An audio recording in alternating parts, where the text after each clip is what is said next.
Well, hey everybody. Thank you for joining me again today for these video devotions.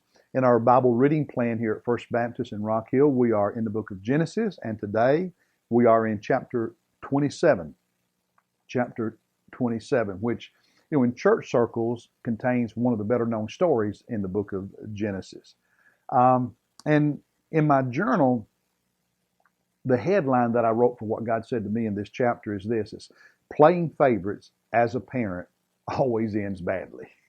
Playing favorites as a parent always ends badly. Um, Back in chapter 25, when Esau and Jacob were born to Isaac and Rebekah, we are told that Esau was Isaac's favorite and Jacob was Rebekah's favorite. And in this chapter, you see that really play out in a bad way. Um, and in this chapter in particular, Rebekah and Jacob are the ones who scheme and do wrong because of that relationship, and not so much Isaac or Esau. In the first few verses, excuse me, in the first few verses, Isaac tells Esau go out because he was a hunter and kill some game, prepare him his stew that he liked, and then he was going to give him a blessing. And you'll remember that Rebekah overhears that, and while Esau is out hunting, she schemes with Jacob to trick Isaac, her husband. And it works. Jacob goes in, pretends to be Esau, covered with animal hair because Esau was hairy, and the mom, Rebekah, had fixed the stew the way Isaac liked it. And Isaac was blind, so he's old and he can't see. So they were able to con him, if you will. And Isaac ended up giving to Jacob the blessing he had intended to give to Esau.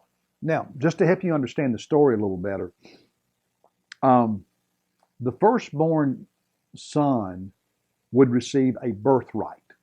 And you remember earlier in Genesis that Esau sold his birthright to Jacob for some stew. A birthright was, all right, when a father died and his children would receive their inheritance, equal parts of the inheritance, the oldest son, the firstborn son, received a double portion of the inheritance. That's what the birthright was. The blessing is a father could bless all of his children. For instance, later Jacob blessed all 12 of his sons before he died down in Egypt.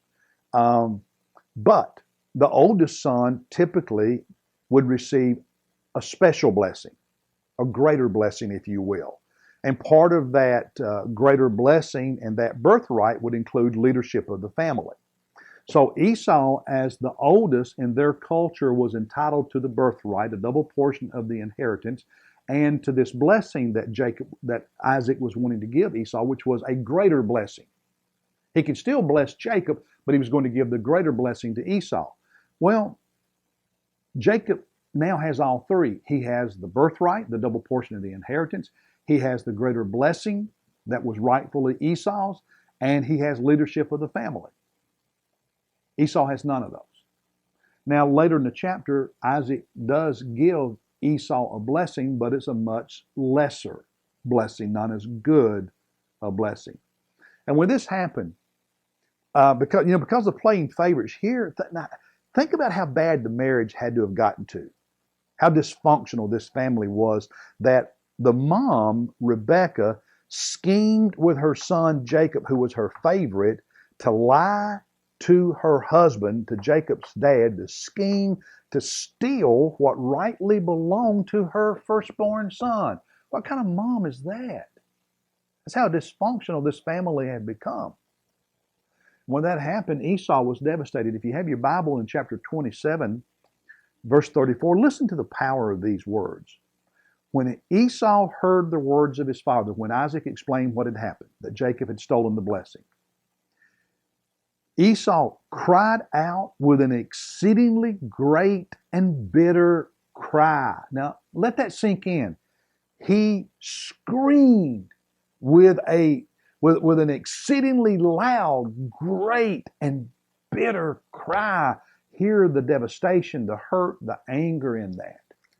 And then later in that same chapter, in verse 38, Esau said to his father, "Do you have only one blessing, my father? Bless me, even me also. Can you at least bless me with something?" And of course, Isaac did. It was a lesser blessing, but he did bless him. And then at the end of verse 38, so Esau lifted his voice and he wept. He's crying out loud. He's sobbing. He was devastated. He was also angry, bitter, and vengeful. In chapter, he became so bitter that verse 41 says he wanted to kill brother Jacob. And Rebekah, mother of both these boys, told Jacob, "You need to leave until your brother's no longer as angry. Maybe his fury will die." The fact that she used the word fury indicates how angry, devastated and angry Esau was. But what about Isaac? Well, Isaac was pretty upset too back in chapter 27, verse 33, when he realized that Jacob and Rebekah had tricked him. In verse 33, then Isaac trembled violently. Here's this blind man who's old and close to death, shaking in his bed violently. He's so angry at this betrayal. And what about Rebekah and Jacob? All they did was scheme and lie. Scheme and lie. Now, yes, God had chosen Jacob to be the heir through whom he would fulfill the promise that had been given to Abraham and Isaac, that through their descendants a great nation would be established that would bless the world. But God could do that without Rebekah and Jacob scheming and lying and stealing the way they did. See, when you try to manipulate, wait a minute, when you try to do God's work unethically, it doesn't work. There's consequences. But back to my main point in this story of playing favorites, it destroyed this family. I've seen parents in their will play favorites. And it always turns out badly for the relationship between the siblings after the parents are dead.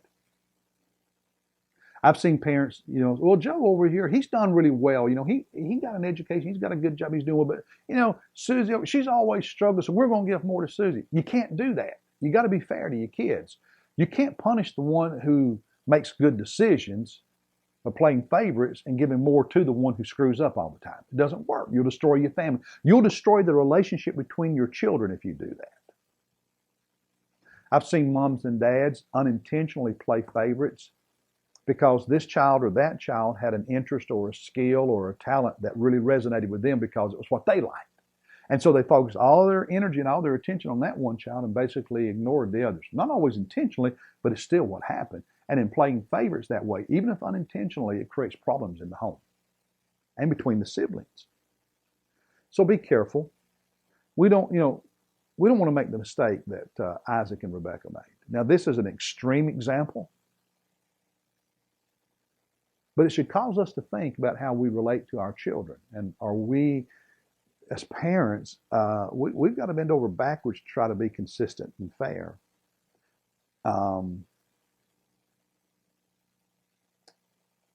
We just have to. That's what's called being a parent. That's grace and love and kindness.